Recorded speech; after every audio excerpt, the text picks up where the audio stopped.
Sir இப்போ 2018 19 வந்து Covid வந்ததுனால அரசியலுக்கு ரஜினி வரமாட்டார் அப்படின்னு சொன்னாங்க. இப்போ 2021 வாய்ப்பு இருந்தது சார், அப்போ வந்திருக்கலாமே சார். அப்பதான் சார் அப்போ வந்து ஆளுமை இல்லை, அப்போ சரியான ஆளுமை இல்லை.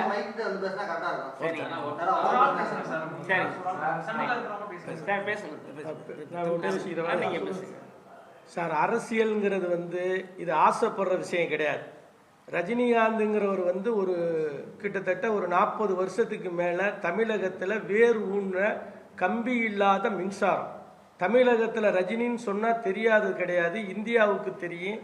உலக நாட்டு உள்ள தலைவர்கள் இங்கே வந்து வெளிநாட்டு பிரதமர் முதற்கொண்டு தலைவரை நேசிக்கிற சூழ்நிலையிலேயே பதவி வேண்டான்னு ஒதுங்கி இருக்கிறதுக்கு அரசியலுக்கு நிறைய வித்தியாசம். இது ஆசைப்படுற விஷயம் கிடையாது. ஆசைப்படுற அதாவது தம்பி விஜய் வந்து சினிமா படம் மாதிரி முதலமைச்சர் பதவி வந்துடும், நம்ம ஆட்கள்லாம் கட்சி ஆரம்பிக்கணும்னு அவர் ஆசைப்படுறார். ஆசைப்படுறது வேற, அதிகாரம் வேற, அரசியல் வேற. இப்போ அவருக்கு வந்து என்ன நோக்கத்துக்கு வர்றாரு நீங்கள் தான் அவர்கிட்ட கேட்கணும். இப்போ அரசியலில் திமுக அதிமுக வந்து தொண்டு தொட்டு கால் ஊண்டி இருக்கு.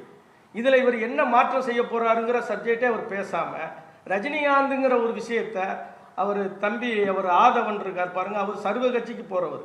அவர் வந்து ரஜினிகாந்த் வந்து பயந்துட்டாரு தனித்தன்மை அப்படிங்கிற சொல்ல வேண்டிய அவசியம் கிடையாது. நீங்கள் தான் அவர்கிட்ட கேட்கணும் அவர் என்ன செய்கிறார். முதல்ல மீடியா வந்து என்ன பண்ணணும்னா அந்த மாதிரி ஆட்களுக்கு நீங்கள் என்கரேஜ் பண்ணக்கூடாது. எங்களுடைய ரிக்வஸ்ட். அவர் முழுக்க முழுக்க வியாபாரம் பண்ணுறவர். தமிழ் மக்களுக்கும் சரி மற்ற நாட்டில் லாட்ரி சீட்டில் வச்சு பிஸ்னஸ் பண்ணுறது. ஆளுக்கு ஒரு கட்சியில் இருக்கார். ரஜினிகாந்த்னு பேரை சொல்கிறது கூட அவங்களுக்கு தகுதி கிடையாது. இன்னொன்று, நாங்கள் 40 வருஷமாக தொடர்ந்து அதிமுகவும் சமநிலையில் பார்த்துருக்கோம், திமுகவையும் சமநிலையில் பார்த்துருக்கோம். எங்களுக்கு இந்த பயம், இந்த அதிமுக திமுக ரெண்டையுமே ஒன்றா பார்க்குறவங்க தான் ரஜினி ரசிகர்கள். தொடர்ந்து ஒரே மாதிரி பயணம் பண்ணுறோம். இந்த இங்கே அமைச்சராக இருந்துட்டு அங்கே போய் உறுப்பினராக சேர்ந்துருவாங்க, இங்கே போய் இது வந்து தொண்டு தொட்டு இருக்குது. தமிழ் மக்களில் தலைவர் நினைக்கிறது வந்து ஒரு பெரிய மாற்றத்தை நினைச்சாரு, பண்ண முடியாது, இது அப்படியே தான் ரெகுலராக இருக்குது, அதில் போய் நம்ம என்ன நல்லது செய்ய போகிறோம் அப்படிங்கிற ஒரு சூழ்நிலையில் தான் நலன் விரும்பி தான் அவர் ஒதுங்கி இருக்கார். அந்த நேரத்தில் கொரோனாவில் இந்த மாதிரிலாம் பண்ண முடியாது. சிஸ்டத்தம்னா சிஸ்டம் இதானே. இப்போ விஜய் வந்து என்ன செய்ய போகிறாரு, அவருக்குன்னு என்ன ஏதாவது கொள்கை சொல்லியிருக்காரா? இப்போ இந்த மாற்றம் பண்ண போகிறேன், எனக்கு இவ்வளவு ஸ்ட்ரென்த் இருக்குன்னு ஏதோ சினிமா படம் மாதிரி நினைக்கிறாரு முதல்வர் பட்சியை. இன்னொன்று, கால சூழ்நிலை வந்து இப்போ உள்ள இதில் விஜய் வந்து அந்த மாதிரி ஆட்களை என்கரேஜ் பண்ணாமல் அவர் மீது ஒழுங்கு நடவடிக்கை எடுக்கணும். இல்லைன்னா வருகிற சட்டமன்ற தேர்தலில் நாங்கள் எல்லாம் தலைவர்கிட்ட முறையிட்டு ஒரு எளிமையான ஒரு ரசிகனை வச்சு ஆதவன் அர்ஜுன் எந்த போட்டியிடுறாரோ அந்த தொகுதியில் நாங்கள் நிப்பாட்டி எங்கள் பலம் என்னம்னு நிரூபிக்க வேண்டிய கட்டாயத்துக்கு இறைவனும் இயற்கையும் தீர்மானிச்சது. தலைவர் அமைதியாக இருக்கிறதுனால வந்து எல்லாருமே ஒரு ஏதோ இது பயப்படுறாரு. அது பயம்ங்கிறது வேற. அது வந்து உதாரணத்துக்கு அண்ணன் ஏற்கனவே சொன்னாங்க, குமரவேல் அண்ணன் ஜெயலலிதாட்ட நேர் 1 to 1 பேசினார். கருணாநிதிட்ட ரெட்டலைக்கு ஓட்டு போய் படம் பார்த்தவர்.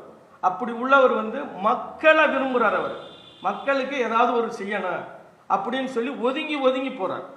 இப்போ என்ன நடந்துக்கிருக்கு ஒன்று, இவருடைய சப்ஜெக்டே என்னன்னே தெரியல. இப்போ எதுக்கு வர்றாரு, இப்போ என்ன அடிப்படையில் வர்றாரு, அவர்கிட்ட என்ன கொள்கை இருக்கு, ரஜினிக்கு என்ன, இப்போ போராட்டத்துக்கு ரஜினிகாந்துக்கு என்ன சம்பந்தம், எதுக்காக போராடினார் அவர்?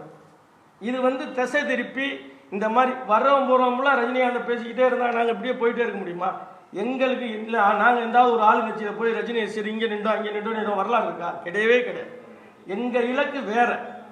இந்த இலக்கில் நீங்கள் தான் அந்த மாதிரி தம்பியை கூப்பிட்டு என்னப்பா இது வந்து முதலமைச்சர் பதவி வந்து சினிமா கிடையாதுப்பா, என்ன கொள்கை இருக்குன்னு நீங்கள் ஒரு 2-3 தடவை கேட்டீங்கன்னா ரஜினியை சப்ஜெக்ட் பேச வேண்டிய அவசியம் என்ன?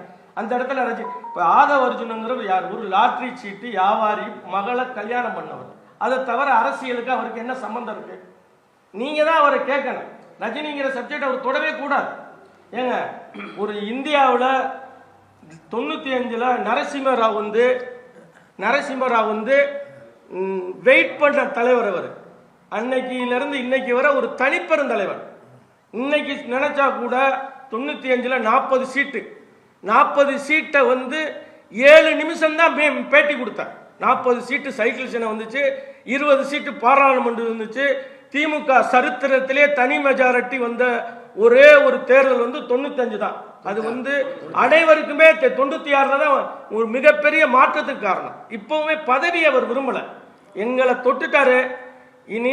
இனி வந்து அரசியல் பண்ணணும்னு நினைச்சா தம்பி விஜய் வந்து ஆதவன் அர்ஜுன் இந்த மாதிரி சின்ன பயல்களை வச்சுக்கிட்டு மீட்டிங்கில் போய் தன்னை விளம்பரப்படுத்துறதுக்காக அவரை முன்னிலைப்படுத்தலைன்னா கூடிய சீக்கிரத்தில் அவரை கட்சியிலிருந்து ஒரு ஒழுங்கு நடவடிக்கை எடுங்க.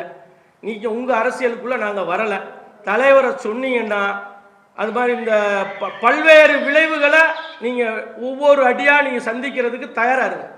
அது என்ன அப்படிங்கிறது ஏற்கனவே எழுதி வச்சது தான் நடக்க போகுது. நாங்கள் அப்படியே பார்த்துக்கிட்டு போக வேண்டிய சூழ்நிலையில் இருக்க மாட்டோம்.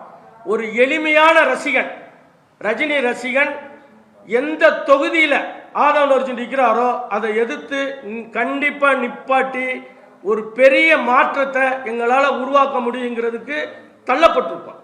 இதெல்லாம் வந்து நீங்கள் மக்கள்கிட்ட நீங்கள் வந்து எல்லாருமே ரஜினின்னு சொன்னால் உடனே அதை நெகட்டிவாக பேசுனா பெருசாக போடுறீங்க. தயவுசெய்து பண்ணாதீங்க. ரொம்ப ரிக்வஸ்ட்டாக அவங்கள்ட்ட கேட்குறேன்.